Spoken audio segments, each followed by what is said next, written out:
Mantan anak buah wali kota menangis saat digelandang ke mobil tahanan.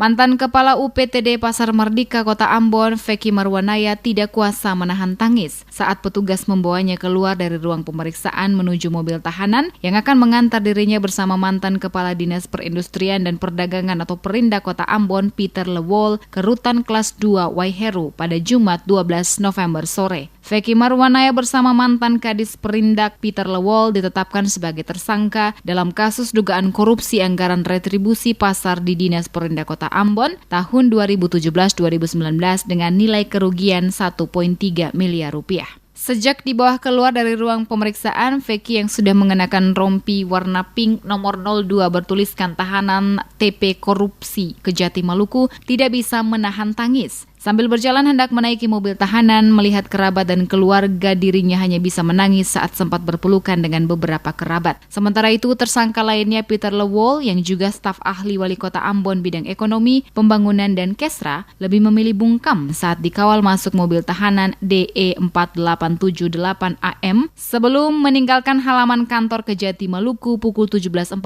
waktu Indonesia Timur.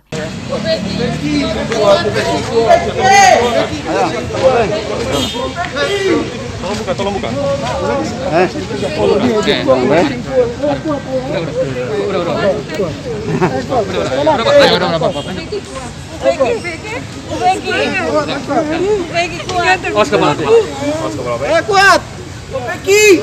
Diketahui sebelum digelandang ke Rutan Kelas 2A Waiheru, tersangka Peter Lewol dan Feky Marwanaya menjalani pemeriksaan dari pukul 11.00 hingga 17.30 waktu Indonesia Timur. Keduanya dicecar lebih dari 30 pertanyaan oleh penyidik tindak pidana khusus Kejati Maluku. Asisten tindak pidana khusus Kejati Maluku M. Rudi mengakui dari hasil pemeriksaan sejumlah saksi dan berdasarkan alat bukti, kedua tersangka diduga terlibat dalam kasus tersebut. Dikatakan kerugian yang ditimbulkan dalam kasus dugaan korupsi anggaran retribusi pasar sebesar 1,3 miliar rupiah berdasarkan hasil perhitungan inspektorat maupun tim penyidik Kejati Maluku. Rudi menyebutkan penyidik melakukan penahanan terhadap kedua tersangka untuk 20 hari ke depan dengan tujuan kepentingan penyidikan sebagaimana diatur dalam pasal 21 KUHP.